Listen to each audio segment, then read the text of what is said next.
Well, we had an awesome experience with our repair here at National Indoor RV in Dallas. The guy walking away here is our service advisor, who was just a dream to work with, Kyle, and we'll hopefully get him next time when we show up.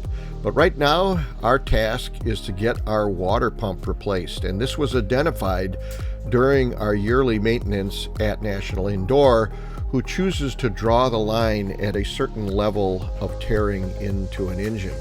Now, this is a truck repair place, so they're certainly set up to do literally anything from a certain point on. So why don't you sit back and see how this experience turned out for us. The last two repairs we had, first at National Indoor RV, and now at this premier truck group in South Dallas, really turned out good, and it is reassuring to know that there are still places like this left on the planet to take care of you when your chips are down.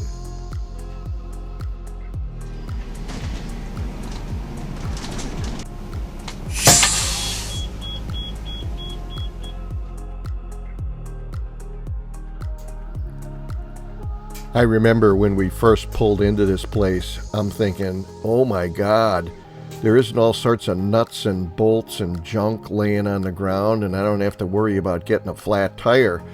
But when I turned the corner and I saw how giant this place was, and then how perfect it is and how smart of them to put the Oasis part of it, the Oasis network part, where we're going to be held up for a couple of days over the weekend here while we're waiting for our service, hopefully on Monday, was just really reassuring. You can see I send my trusty ensign out there that scoped out for any debris that I might be going over and kind of picked out the best of the 2 or 3 spots that were there. And we're backing into it, and then we're going to get all snugly for Saturday night, Sunday, and hopefully be ready to rock and roll early on Monday morning.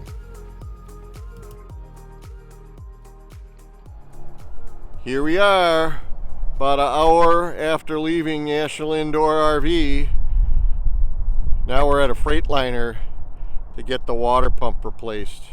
You can see that they've got plug-ins, no water, no sewer, but at least you have electric. So you just got to plan ahead, and if everybody's following the rules, the spots should be available. What are you doing? I'm so relaxed. You know why? Yeah. I found an Oasis.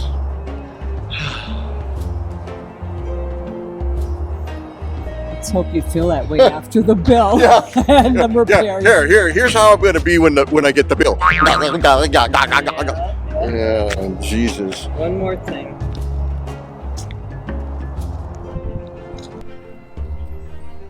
The building that I'm looking at is actually the Oasis building that we're going to be in, and I'm sure the bays on this side are still for just a truck operation.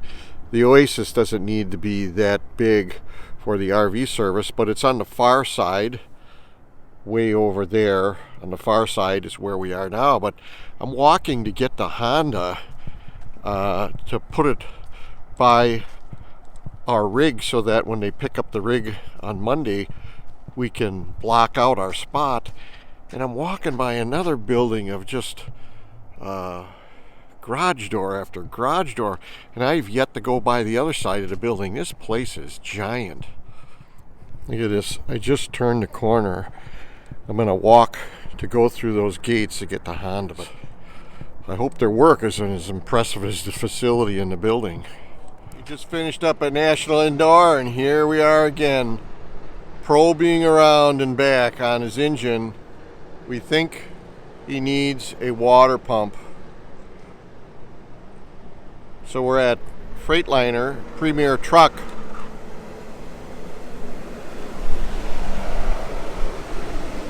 We're in South Dallas.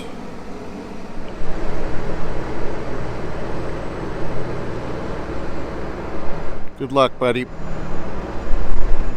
So my pro tip to everyone is to never leave when your rig is being worked on, because A, you can get confidence in what they're doing by watching them. I mean, this guy's doing it the right way. He's pressurizing the system with that little pump, and you see the water coming out underneath the mud flap where the W is, obviously a water pump. But when you need to sign something, if they need to get parts or you need an authorization to proceed with the repair, you're Johnny on the spot and you're right there. Also, you can kind of peek in and see what the place looks like. And you look at this place and they got tons of equipment and it's nice and clean. So this is the waiting room that we were in, and you can see it's got a little snack station, free coffee and water, and very clean, comfy, lots of room for us to open up the laptops, get some work done. But the beauty is we had this little window and we could keep an eye on our baby and see how things are going out there. So Myles is being put back in the spot that we had overnight. I'm thinking that the part is going to be ordered today, and if we're lucky, it will show up tomorrow and they can work on it and put the water pump in tomorrow and we'll be out of here. I think more logically, it's going to show up late. They will not work on it tomorrow, and then they'll hit it first thing in the morning on Wednesday. Today is Monday. So we'll find out. We'll see if the guy that's bringing it back here knows anything.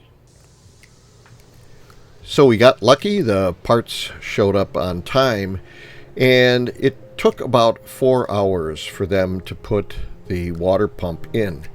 It was reassuring when I saw that they took the rig for a test drive first before dumping the coolant and doing the flush and then adding in all of the expensive coolant. I would caution everyone to do a little research up front to find out what the coolant is that you currently have and decide if you want to stick with it.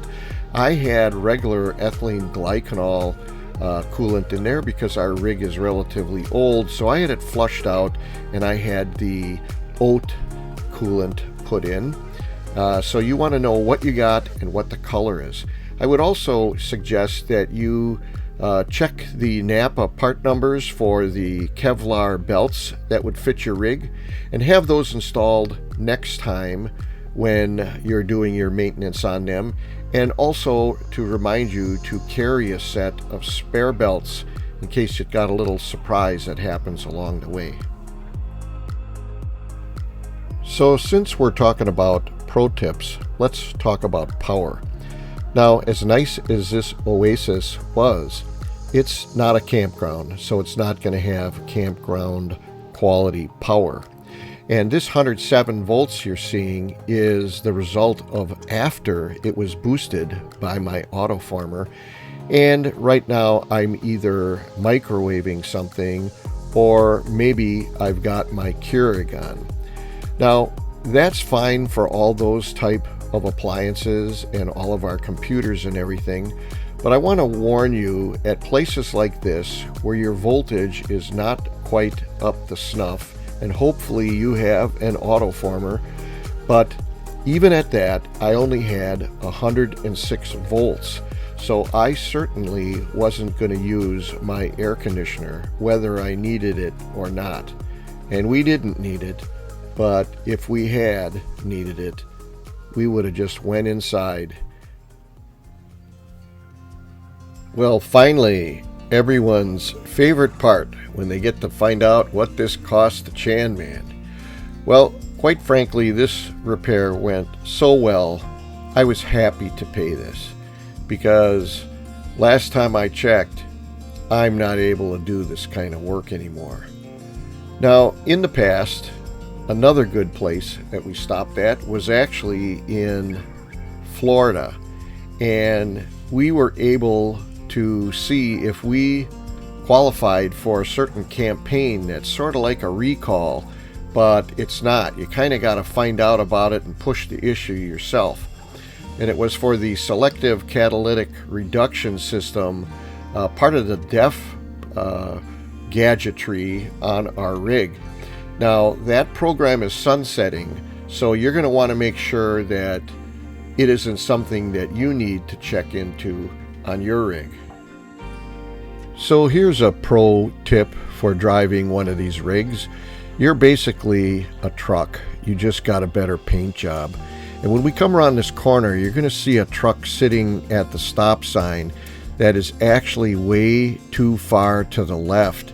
And he's just lucky that he didn't have a truck come there, because it really cramps the style. Now this guy here in front of me was smart enough to be way over on the left, which I quickly am going to occupy that space. As soon as he moves, I will turn my directional on and slowly take basically both lanes. But you see, he allowed for that green truck driver to get through. So today's video's last couple of pro tips are when we go to a fuel stop to get fuel. Now what I have is Sue helps me and looks ahead. While I'm busy driving and not smashing into a truck, she's looking at the available lanes, and what she's looking for is safety cones blocking it off, bags on the handles that basically say it's disabled, and of course if she can figure out if a truck is almost done or if it looks like it's just starting to fuel. These are all guesses, but it helps to have somebody making them for you. You'll notice that Sue just took off there, and look at how I abuse my wife and make her go get this DEF while I'm fooling around doing something as simple as buying the fuel. Let's listen to Sue and see what the TSD Logistics program does for us and what it can do for you. You can go to our YouTube channel or website to learn more about the Open Roads Diesel Fuel Discount Card. Check out this video, and if you'd like to see our spreadsheet of all our stops and our savings, you can email us at ourjourneyinmiles@gmail.com, and in the subject just say Diesel Fuel Program. And if you aren't already a member, sign up and tell them Our Journey in Miles sent you. We appreciate your support, and you won't be sorry. Okay, let's see how good we did on this fuel stop at TA. From the transaction details that come from the Open Roads app on the telephone, you can see that we bought 70 gallons of fuel at a unit price of $3.71, 0.9, for a total of $263. The discount was $19.95, and the program fee was $1.99 and 5/10. There was also a 65-cent fee. We've had savings in the past that went as high as $1.24 per gallon, and it kind of depends on the state you're in and kind of the time period that you're buying fuel. And even sometimes I'm thinking you get in a good position where you're in the right place at the right time. Nonetheless, we've averaged 46 cents off the purchase price per gallon on diesel fuel since we started using this program over 3 years ago. That is nothing to sneeze at.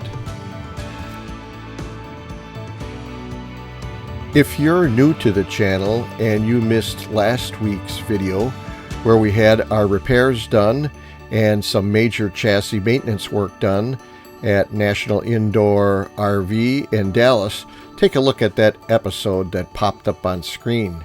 The other thing you might like to take part in is check out our playlists on all of the different places that we visited at all of the different states that are listed. Or better yet, if you're on the fence thinking you might want to join Harvest Host, go to our Harvest Host playlist and look at all of the videos that we have on each and every place we stayed and how it turned out. So until we get to meet you on the road, or better yet, in a campground someday, we invite you to continue to join us every Sunday morning on YouTube for another episode of Our Journey in Miles.